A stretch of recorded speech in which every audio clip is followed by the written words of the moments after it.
Ok, pasando a la presentación. Me presento, mi nombre es Daniela Villarreal Martínez, yo soy R2 y mi asesor es el doctor Ismael Aguilar Salas, médico adscrito a la Clínica de Psicogeriatría. El artículo se titula Healthcare for Older Adults with Multimorbidity, a Scoping Review of Reviews. Comenzaremos con los antecedentes. Generalmente utilizamos adulto mayor y paciente geriátrico de manera indistinta. Los utilizamos como sinónimo, cuando en realidad no es así. El adulto mayor se define, de acuerdo a México, como una persona mayor de 60 años, mientras que el paciente geriátrico es una persona de edad avanzada, con multimorbilidad y polifarmacia, que presenta cierto grado de dependencia en las actividades de la vida diaria. Son frecuentes los problemas cognitivos o afectivos y la necesidad de recursos sociosanitarios. En otra definición, el paciente geriátrico es aquel que reúne 3 o más de los siguientes criterios: edad superior a los 60 años, presencia de múltiples patologías relevantes, presencia de enfermedad que posee características incapacitantes, existencia de enfermedad o proceso patológico de tipo mental y o problemática social relacionada con su condición de salud. Cabe resaltar que aquí la edad es solamente uno más de los criterios y no como tal algo que deben de cumplir a fuerza. Existen diversas valoraciones para abordar a los pacientes geriátricos, pero la que más se utiliza es la valoración geriátrica integral. Esta incluye 4 evaluaciones y el plan por problemas. La evaluación biomédica, evaluación funcional, evaluación psicoafectiva y evaluación sociofamiliar. Y ya posteriormente se realiza el plan por problemas de acuerdo a lo que se encontró. Si traspolamos esta evaluación a lo que nosotros utilizamos en el DSM-4 con los ejes, se podría hacer equivalencia entre la evaluación psicoafectiva, el eje 1 y eje 2, la evaluación biomédica con el eje 3, la evaluación sociofamiliar en el eje 4 y la evaluación funcional en la escala de funcionamiento global que siempre colocamos en nuestros diagnósticos. La evaluación biomédica incluye la anamnesis. La anamnesis suele ser más larga que en otros pacientes. Esto puede ser por el deterioro cognitivo que tiene el paciente y es muy importante también hacer hincapié y hacer una entrevista al familiar responsable o al cuidador primario, porque puede pasar que los pacientes omitan cosas.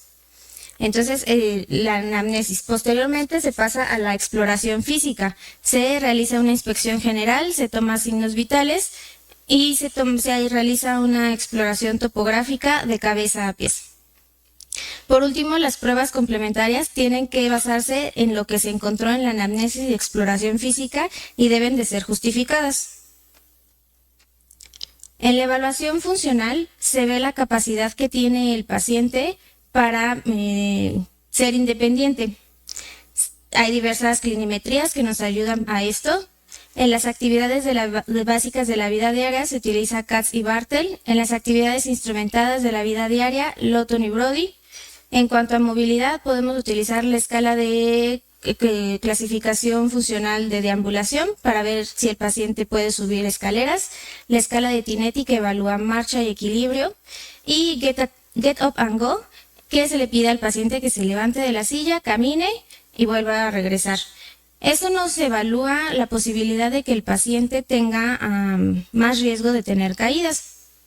Hay que evaluarlo sensorial, agudeza visual y auditiva, y en lo nutricional se sugiere utilizar el Mini Nutritional Assessment. No se sugiere usar el IMC, que es el que generalmente utilizamos en el resto de pacientes, porque puede haber pérdida de masa magra en el adulto mayor. Entonces, no se sugiere el IMC. En la evaluación psicoafectiva se encuentran muchas escalas que podemos utilizar. Para evaluar lo cognitivo, el Mini-Mental o el Mini-Mental que está evaluado en español, el test de reloj, el GDS de Reisberg.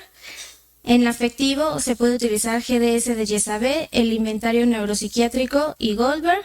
Y en el sueño hay que valorar si el paciente no tiene el ciclo de sueño-vigilia invertido, si su sueño es reparador y cuántas horas son de sueño global, porque como sabemos, conforme vamos creciendo, el sueño va disminuyendo.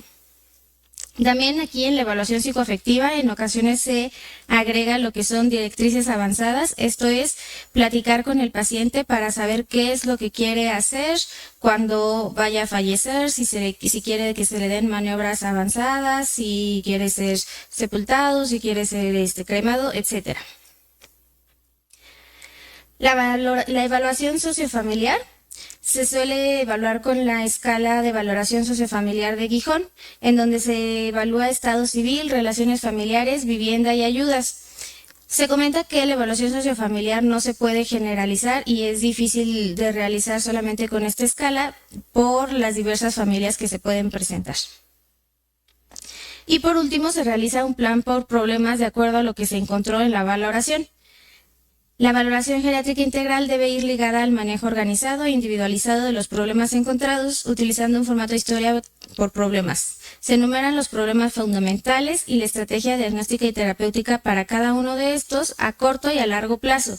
Es importante recalcar que se puede ir modificando esto de acuerdo a los resultados que se obtienen. De igual forma, si hay enfermedades ya crónicas que ya no tengan como tal una cura y se tengan que dar medidas paliativas, se debe de platicar de manera clara con el paciente y con los familiares. La multimorbilidad es la presencia de 2 o más enfermedades crónicas o condiciones de salud en una misma persona de manera simultánea. Esta se diferencia de la comorbilidad, que es solamente un diagnóstico principal y otras condiciones secundarias a este diagnóstico principal. En la multimorbilidad no hay como tal un trastorno predominante, sino que todas las enfermedades interactúan entre sí y contribuyen al estado de salud del individuo. Es importante tomar en cuenta la multimorbilidad porque esta se presenta mayormente en adultos mayores. Se puede presentar en todos, pero es más prevalente en los adultos mayores. De acuerdo a la epidemiología, el 65% de adultos de 65 a 84 años presentan multimorbilidad. Este porcentaje aumenta a 82% en adultos mayores de 85 años. En México se estima que aproximadamente el 62% de los adultos mayores de 60 años presentan multimorbilidad.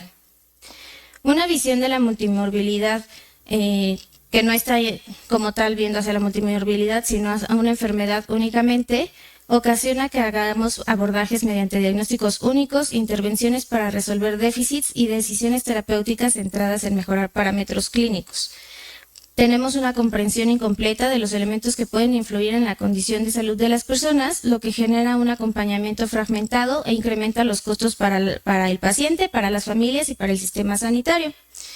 El trabajo con personas con multimorbilidad debe considerar aproximaciones diagnósticas y terapéuticas distintas a las prácticas tradicionales focalizadas a una sola enfermedad. Existen diversos modelos que abordan la multimorbilidad o la atención a enfermedades crónicas, pero lo que vamos a ver es el modelo de atención crónica. Este propone que se debe de fomentar el autocuidado o un apoyo al autocuidado en los pacientes, empoderarlos para que ellos sepan manejar sus medicamentos, para que sepan cómo prevenir ciertas recaídas o algunos otros situaciones que se pudieran derivar de las enfermedades que ya tienen. De igual forma, hay que brindarle este apoyo de autocuidado al cuidador primario. En el diseño de sistema de servicios sanitarios se propone que se diseñe un sistema que sea enfocado a enfermedades crónicas y no solamente a enfermedades agudas o transmisibles que se resuelven en ese momento y que no importa lo que pasa con el paciente después. En el sistema de apoyo a las decisiones, tener pues un grupo en los profesionales de la salud que puedan apoyarse y así puedan tomar una decisión de manera más objetiva. Y en los sistemas de información clínica que se tenga la información del paciente como unificada en un solo expediente, por decirlo así, y que todos tengan acceso al mismo. Esto está dentro de la organización del sistema de salud.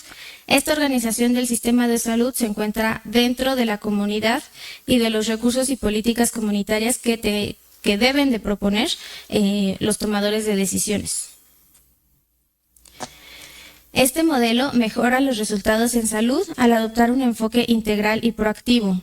Se busca evitar complicaciones y hospitalizaciones, empoderar al paciente fomentando que asuma un rol activo en su atención, optimizar los recursos del sistema de salud, reduciendo los costos y mejorando la eficiencia mediante el manejo preventivo, y mejorar la calidad de vida de los pacientes con enfermedades crónicas.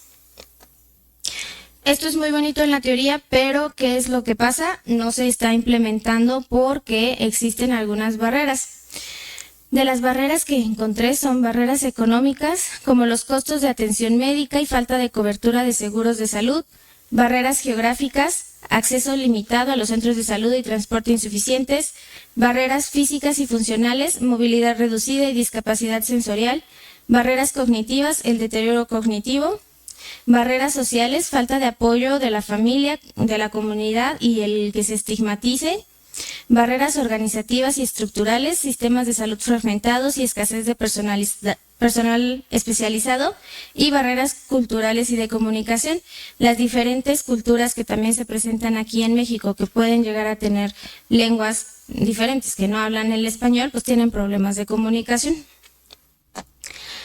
El último tema que revisaremos dentro de los antecedentes son los Scoping Review. Estos nacen de la necesidad de sintetizar información. Se traducen como revisiones exploratorias, panorámicas o de alcance. Surgieron sin una metodología hasta Arksey y O'Malley en el 2005 publicaron el primer marco de trabajo. Este se actualizó por Levack y Coles en 2010 y por Peter y Coles en 2020. Por último, Trico y Coles publicaron una extensión de las directrices de publicaciones de revisiones sistemáticas y metaanálisis Prisma para incluir a los Scoping Review. Entre sus características suelen abarcar ámbitos más amplios, se centran en sintetizar información respecto a áreas emergentes, conceptos clave, metodologías específicas y lagunas en la información. No responden a una pregunta pico, sino a una pregunta PCC, que es población, concepto y contexto. No hay análisis del riesgo de sesgos y de la calidad de los estudios incluidos. No producen síntesis cuantitativa, sino informativa, y mantienen un rigor metodológico. Sus objetivos es ser precursor de una revisión sistemática, identificar el tipo de evidencia existente en un campo de estudio, aclarar conceptos y definiciones clave, examinar cómo se lleva a cabo la investigación en determinado campo e identificar características o factores clave relacionados con ese concepto. Si ponemos los Scoping Review en la pirámide de la calidad de la evidencia como la que conocemos, están a la par de revisiones narrativas y revisiones sistemáticas. Vamos a ver las diferencias entre estas. El objetivo de una revisión narrativa es describir un tema en general. El objetivo de las revisiones sistemáticas es hacer una revisión exhaustiva de una pregunta específica, mientras que en los Scoping Review se hace una revisión exhaustiva, pero de una pregunta amplia. El protocolo sí está registrado en las revisiones sistemáticas y en el Scoping Review, mientras que en las revisiones narrativas no. No hay pregunta establecida en las revisiones narrativas, mientras que en las revisiones sistemáticas se establece la pregunta pico y en los Scoping Review, población, contexto y concepto. La estrategia de búsqueda establecida no se encuentra en las revisiones narrativas, mientras que sí está en las revisiones sistemáticas y en los Scoping Review. No hay análisis de sesgo ni en las revisiones narrativas ni en los Scoping Review, mientras que en las revisiones sistemáticas sí. La síntesis es narrativa en las revisiones narrativas, cuantitativa en las revisiones sistemáticas e informativa en los Scoping Review. No hay estandarización en las revisiones narrativas, sin embargo, las revisiones sistemáticas y el Scoping Review se estandarizan de acuerdo a Prisma y a Prisma SCR. No se puede replicar una revisión narrativa, ya que no tiene una metodología como tal, mientras que las revisiones sistemáticas y los Scoping Reviews sí se pueden replicar. Ahora, entrando de lleno al artículo, este fue publicado en Dove Press. Este es parte del grupo de Taylor y Francis. Ellos se dedican a publicar artículos de acceso gratuito de cosas científicas, tecnológicas, médicas, y tienen diversas revistas. La revista de este artículo es Clinical Intervention in Aging, la cual se enfoca en deterioro cognitivo, Alzheimer y temas acerca de geriatría. El factor de impacto es de 3.5, el factor de impacto general, mientras que el factor de impacto de los últimos 5 años en promedio es 4.5. Las autoras principales son Jinji Wu y Xinwon Ye. Las dos se encuentran en el Departamento de Enfermería en el Hospital Sirron Ronsha en la Facultad de Medicina de la Universidad de Xinjiang, en China. Jinji Wu es estudiante de doctorado, tiene 25 publicaciones y 138 citas. Xinwon Ye es directora de la facultad y cuenta con 48 publicaciones y 590 citas. Introducción. El éxito de la salud pública y los avances médicos del siglo XX han aumentado la longevidad. Este envejecimiento de la población nos predispone a tener más multimorbilidad. Como ya comentamos, el 65% de los pacientes de 65 a 84 años presentan multimorbilidad, mientras que el 82% de los mayores de 85 años presentan multimorbilidad.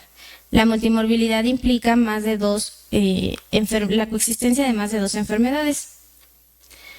Los sistemas de salud fueron diseñados para abordar condiciones individuales, no para brindar servicios coordinados, continuos e integrales para la multimorbilidad. Principalmente se enfocan en afecciones agudas y enfermedades transmisibles. Los roles de los pacientes históricamente han sido pasivos, al igual que de sus cuidadores. Y la población geriátrica debe de hacer frente a esta situación, accesando a diferentes profesionales en diferentes entornos. El propósito del estudio es identificar, resumir y mapear sistemáticamente los elementos de atención de salud destinados a brindar servicios coordinados, continuos e integrales para adultos mayores con multimorbilidad a partir de los modelos y programas de atención a la salud actuales.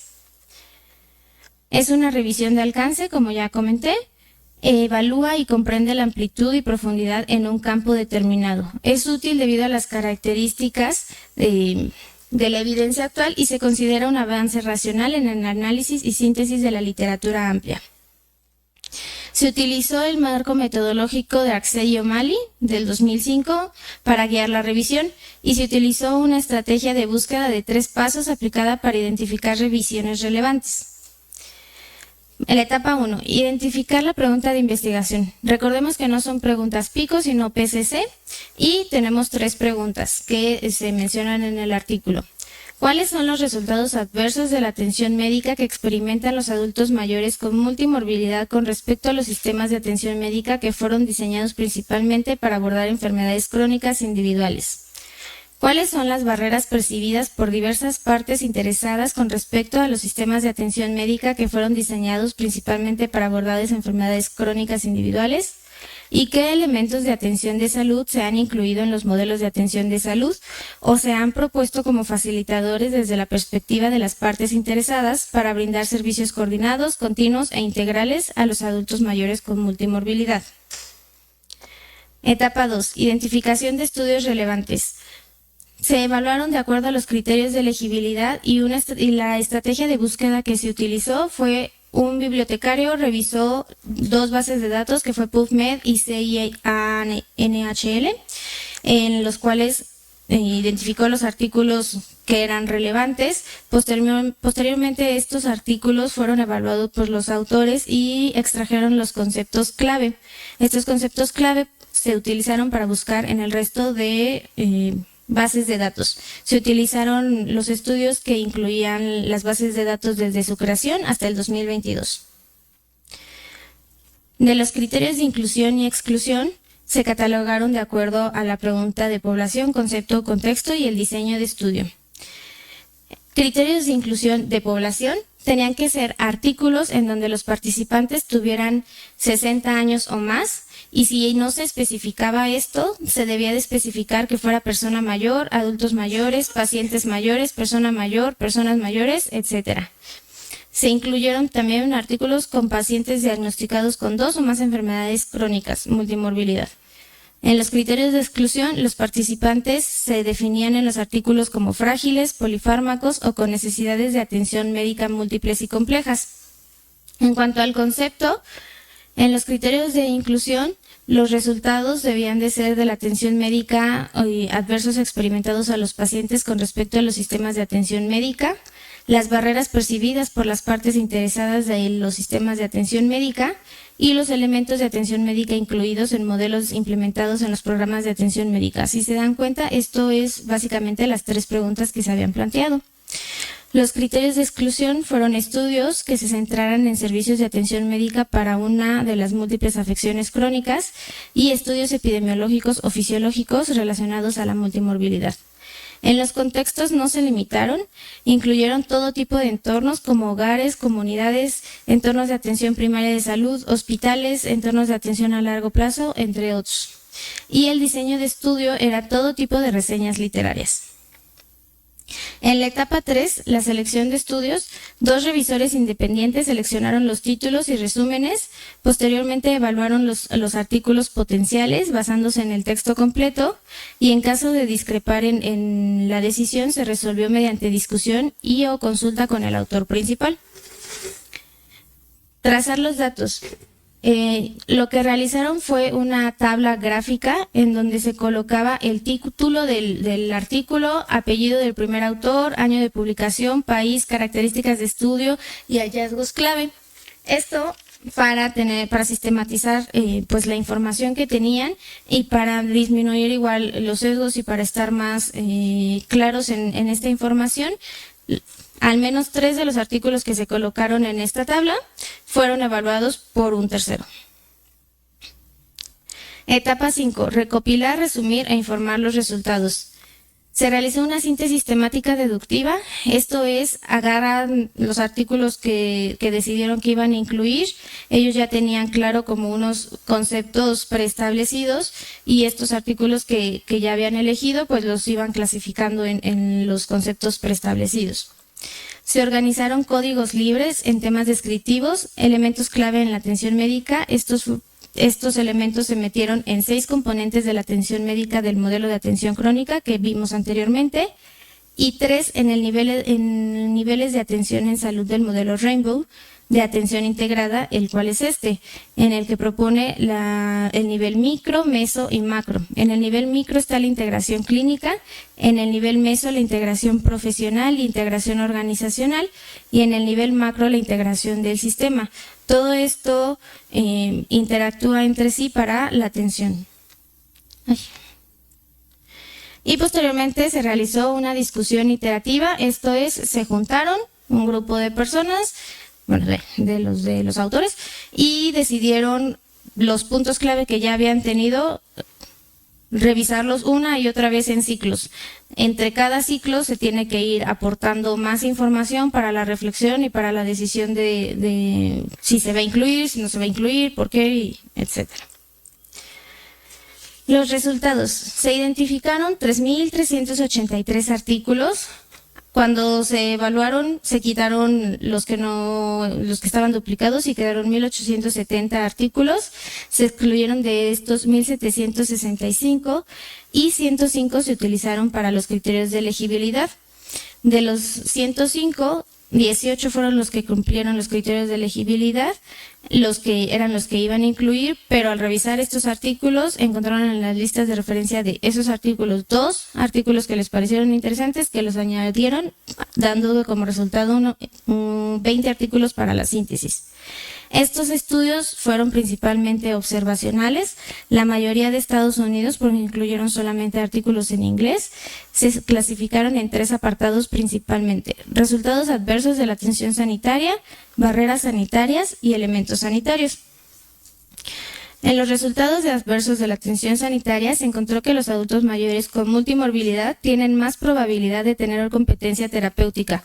La competencia terapéutica entre los profesionales de la salud que los están atendiendo, así como la competencia terapéutica entre los fármacos que están tomando. Además, tienen una alta utilización del servicio de salud y altos costos de atención médica. De las barreras sanitarias, las clasificaron de acuerdo a los pacientes, a los cuidadores informales, a los profesionales de la salud, etc. Los pacientes encontraron 3 barreras. 7 barreras, perdón: la carga de enfermedad y tratamientos, falta de habilidades de comunicación con los profesionales de la salud, falta de conocimiento, habilidades y confianza de autocuidado, información contradictoria de profesionales sanitarios de diferentes disciplinas y entornos, información poco adaptada a las necesidades y capacidades de los pacientes, apoyo social insuficiente y preferir un papel pasivo en el proceso de atención. Los cuidadores informales identificaron una única barrera, que es la falta de conocimientos, habilidades y confianzas para brindar atención informal. En los profesionales de la salud se identificaron 7 barreras: bases de evidencia insuficientes, conciencia insuficiente sobre la toma de decisiones compartida con pacientes y cuidadores, porque generalmente aún en las escuelas nos enseñan este modelo paternalista; falta de conocimientos, habilidades y confianza para abordar la multimorbilidad; baja adherencia médica a los pacientes; falta de habilidades de comunicación con pacientes, cuidadores y otros profesionales; prioridades, preferencias y objetivos conflictivos en la toma de decisiones entre 2 o más cuidadores informales, y la carga de trabajo que tienen. Los gestores sanitarios encontraron 4 barreras. El sistema de salud se encuentra fragmentado y mal coordinado. No hay recursos humanos suficientes, apoyo insuficiente en la tecnología de la información y comunicación, falta de métricas de calidad adecuadas y diseñadas para una atención continua, coordinada y centrada en el paciente. Y los responsables de formación de políticas se encontraron 2 barreras: falta de mecanismos de reembolso y pagos sostenibles y recursos insuficientes para la atención de enfermedades crónicas y desigualdad en la salud. En los resultados de elementos sanitarios se encontraron 27 elementos que se han propuesto como objetivo brindar servicios coordinados, continuos e integrales para los adultos mayores con multimorbilidad.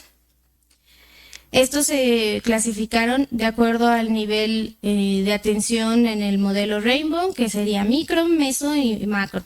Entonces, en el nivel micro, que es el apoyo a la autogestión, se sugiere una buena relación médico-paciente que sea confiable y respetuosa, una participación activa de los pacientes y cuidadores, una información personalizada, opciones de contacto accesibles y oportunas para los pacientes. En el nivel meso, el rediseño del sistema de salud, se propone una valoración geriátrica integral. Esta tiene mejores resultados en los pacientes, disminuye el número de medicamentos que están tomando y la reincidencia de hospitalizaciones. Identificación y predicción de riesgos, plan de atención individual, equipo interdisciplinario y tomador de decisiones primario. Lo que proponen es que haya como un intermediario que tenga comunicación tanto con el profesional de salud que está atendiendo al paciente como al paciente y su cuidador, y ayude a mejorar la comunicación. Apoyo de decisiones, práctica basada en la evidencia, formación profesional adecuada, toma de decisiones compartida, sistemas de consulta expertos ajenos a equipos interdisciplinarios. En los sistemas de información clínica, codificación uniforme de condiciones de salud, sistemas de registros médicos electrónicos, intercambio de información y herramientas de salud electrónica. En la organización en el cuidado de la salud se propone gestión de los recursos humanos que se cuentan, liderazgo y entornos de apoyo, seguimientos de calidad y mejora continua y colaboración organizacional. En el nivel macro de cuidado, que es la comunidad, recursos y políticas, se propone realizar programas de educación y promoción de la salud, recursos sanitarios disponibles y accesibles y mecanismos innovadores de reembolso y pago. En la discusión se tocan múltiples puntos que ya se van abordando a lo largo del artículo. Los adultos mayores con multimorbilidad deben manejar regímenes complejos de medicamentos, y recordemos que entre más complejo sea el régimen de medicamentos, menos adherencia al mismo tienen. Los cuidadores informales tienen desafíos prácticos relacionados con la gestión de múltiples citas, exámenes y medicamentos. Las directrices clínicas específicas de cada enfermedad no son plenamente aplicables para abordar la multimorbilidad.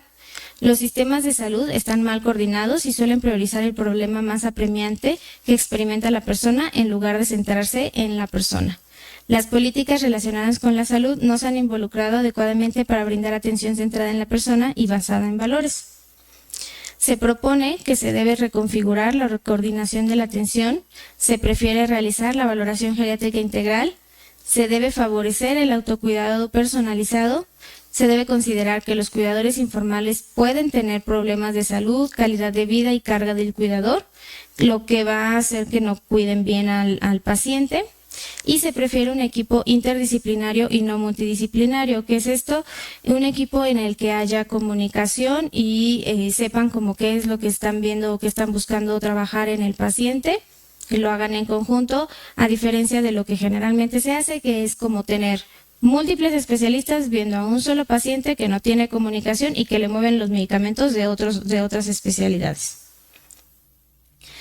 Se debe brindar atención médica coordinada, continua, integral y centrada en el paciente para adultos mayores con multimorbilidad, y se sugiere el establecimiento de un sistema de registro médico electrónico interoperado que conecte diferentes organizaciones y niveles de atención médica y la implementación de equipos interdisciplinarios.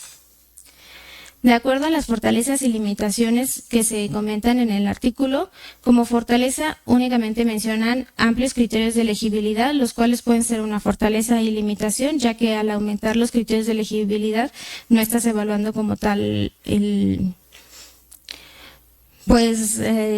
la calidad de esa evidencia. Como limitaciones, no se examinaron estudios primarios, limitando la información y análisis. No todos los elementos de atención médica identificados en este estudio se evalúan mediante ensayos rigurosos. No se realizaron evaluaciones de calidad. Se realizaron búsquedas en un número limitado de bases de datos. Solo se incluyeron artículos en inglés. Esto pues es importante porque al considerar solamente artículos en inglés, se considera pues países de habla inglesa, aunque sí puede haber uno que otro país que no tenga habla inglesa específicamente, pero no se puede traspolar completamente los resultados del artículo a nuestra población, porque son poblaciones diferentes. No se realizó una búsqueda en la literatura gris, estos son tesis. En cuanto a las conclusiones, a decir de las autoras, es la primera revisión de alcance que proporciona una descripción general del estado actual del conocimiento relacionado con la atención médica para adultos mayores con multimorbilidad. Se debe establecer una prestación de servicios de salud coordinados, continuos e integrales, basados en las necesidades de atención de adultos mayores y las características específicas en los diferentes países. Y sería todo, no sé si tengan alguna duda.